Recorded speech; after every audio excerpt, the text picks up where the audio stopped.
Samahan nyo kami guys, papasukin lang natin ang Bato Spring kung tawagin dito sa San Pablo City. Ang napakasikat na spring dito sa lugar ng San Pablo dahil sa sobrang lamig ng tubig na nanggaling sa bukal. Ingat lang tayo rito sa dinadaanan, targetin, baka mahulog yung gulong natin, may parte dyan na medyo malalim. Ang kasama ko sa pagpunta ko rito, nandito ang aking asawang si Faye Timbalgales. Bababa siya rito dahil kukuha siya ng ticket para makapasok kami. Nandiyan din ang anak kong si Eva May at ang apo kong si Gianna. Ayan ang misis ko. Dito guys, ang binabayaran ay 200 sa malaking tao. Sa bata hindi ko masyadong natanong kung magkano binayaran ni misis. At kung senior ka naman, may accounting discount tulad namin. Ito mabubungaran natin pagpasok natin dito sa gate. Yan, una, makikita natin kung saan tayo kukuha ng ticket. Yan, may 200, may pababa at itong padiretso. Yan, diyan tayo kukuha ng ticket. Unahin natin tong pababa. Pag diyan ang pasok nyo, mayroon ding malaking paradahan, kaya walang problema sa paradahan dito. At may mga cottage, marami. May mga bahay din dyan na pwede mong tuluyan kung halimbawa mag-overnight ka. Yan, siyempre pag nandiyan ang baba mo, ang pinakadulo ng Bato Spring kung tawagin ay yan, madadaanan mo bago ka makakarating doon sa parking.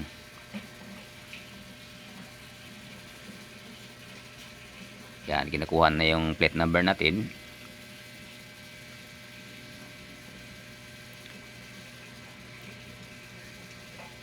Ito, tutuloy na tayo.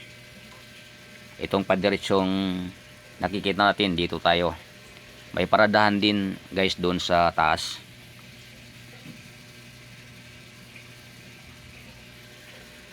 Maluwag to guys itong Bato Spring.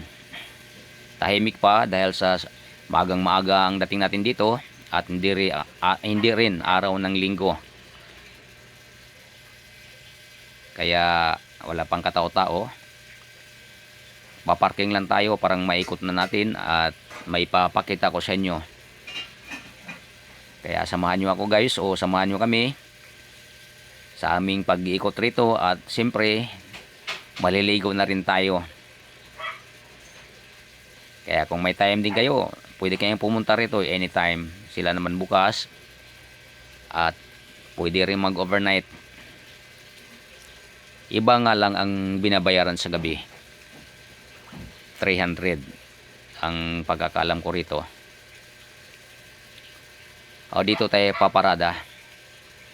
Pero mas maluwag guys kung doon ang parada nyo sa kabilang side. Yung pababang kalsada na tinuturo ko sa inyo. Dito kami pumarada dahil tingin ko mas malapit doon sa pupuntahan natin na puno ng bukal kung saan pinagkukunan ng tubig. Dito na pinapapaliguan ng mga kababayan natin o sino mang pupunta rito. Eto, paparada na ako rito. Nandito naman uli ako sa Bato Spring. Kung hindi ako nagkakamali, sa 4 na beses na ako pumunta rito at 4 na beses na rin tayong kumuha ng video. Napadaan tayo rito guys dahil nanggaling tayo sa bakasyon at gusto ng mga kasamahan namin o kasamahan ko na dumaan rito muna bago tumuloy o pawi dun sa uuwian natin. Ayan.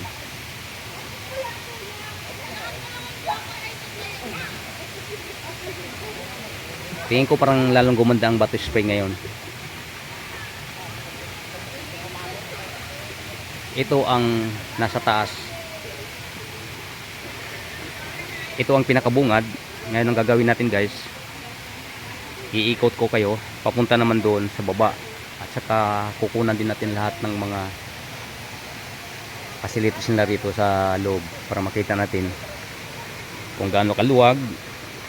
Para pag pumunta kayo rito, makikita nyo kung marami man kayo, sa kanilang mga paradahan, makita natin kung gaano kaluwag ang mga mayroon sila. Kaya dalhin ko kayo, iikutin ko lahat to guys. Pinakita ko lang muna sa inyo ang pinakapuno ng Batoy Spring. Dito nang gagaling ang tubig na dinadala doon sa baba, kasi mayroon pa rin mga paliguan doon sa baba guys.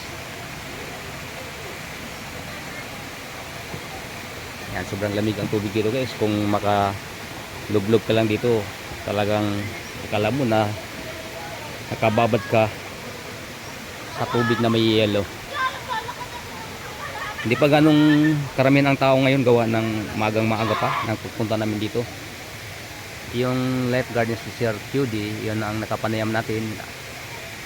Siya ang nagsasabi sa atin kung saan nasakop itong Batoy Spring. Dahil sa yung iba nagsasabi na ito'y sakop ng Quezon Province, ang iba naman nagsasabi na sakop ng San Pablo. Pero ang totoo guys, nakuha natin ang tamang information sa kanya na ito ay sakop ng San Pablo City, sakop ng Laguna. Yan, dito muna tayo sa swimming pool.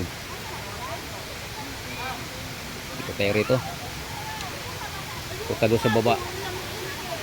Tapos mamaya ang balik natin doon na sa mga cottage nila, yung parkingan. Alam din natin kung gaano ka komportable kung pupunta tayo rito. Tulad ng sinasabi ko, pang-apat na video ko na kung di ako nagkakamali. Para sa akin ay alam ko na itong ginagawa kong video guys ay para sa inyo naman o sa atin lahat na hindi pa nakakalam kung saan, kung ano ang Batoy Spring kung tawagin.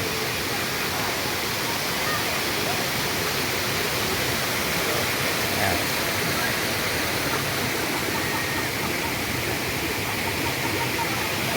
Nandito ang pamilya ko, kasama ko. Nandito yung asawa kong si Pe. Ay. Yan.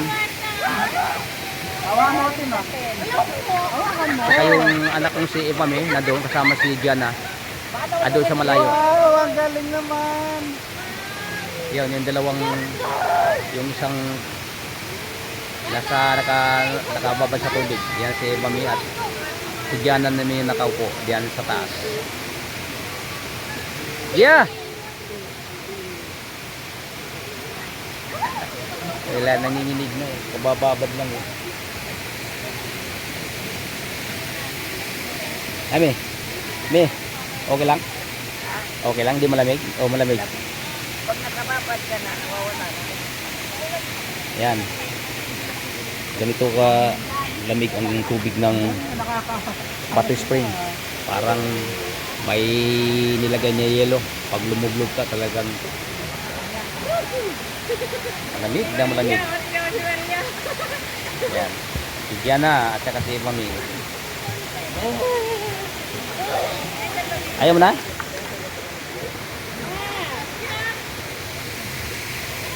Ikot muna ako rito, Mi.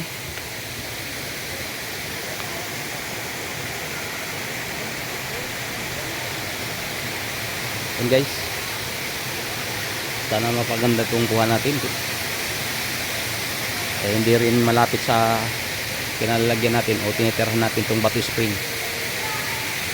Malayo ito sa Cavite, ito na sa Laguna.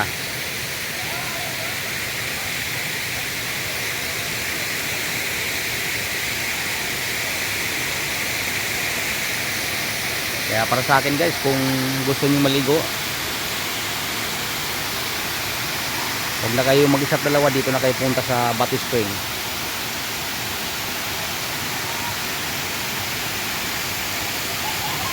Siguradong malamig ang tubig at malinis. Nanggagaling kasi sa bukal tong tubig na to guys, na nandito. Basta yung unang kinuhanan natin ay doon ang pinakapuno, o doon nag-umpisa ang tubig na mayroong dito sa baba.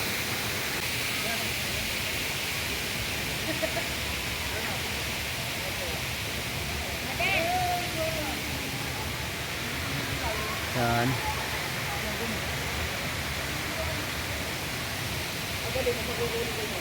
Hindi ko alam guys kung saan ako mag-umpisa. Na side. Pwede rin dito. Punta muna ako dito sa parkingan nila. Tapos ikot ako dun sa kabila rin na parkingan siguro. O di kaya diretso ako dito sa gitna. Para makita natin yung tubig o yung pinapaliguan mula dun sa taas hanggang dun sa baba. Dito muna ako. Dito ang daan ko.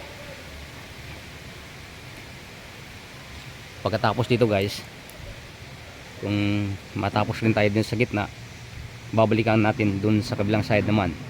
Andun ang paradahan. Ito magandang ano rito. Ikot muna tayo. Ikot ko lang yung camera. Ayan.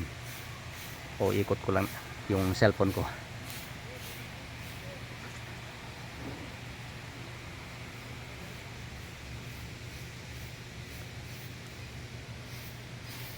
Tahimik pa guys dahil maaga pa.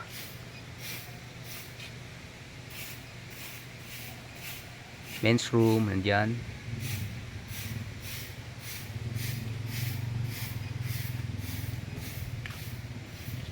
Ganon din sa kabila.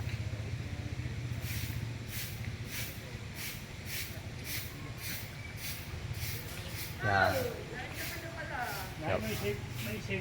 Napaikutan ng mga puno na kahoy rito. Dito naman, pag may pangailangan ka rito, may mabibili, may tindahan dito. Meron na pala yung Yan. Battery rito guys.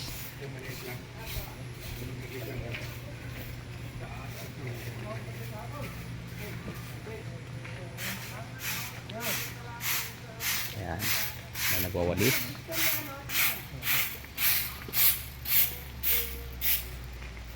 Malinis ang area guys.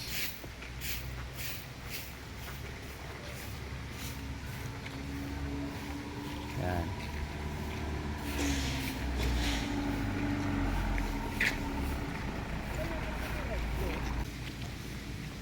Ayan guys, ang entrance doon banda.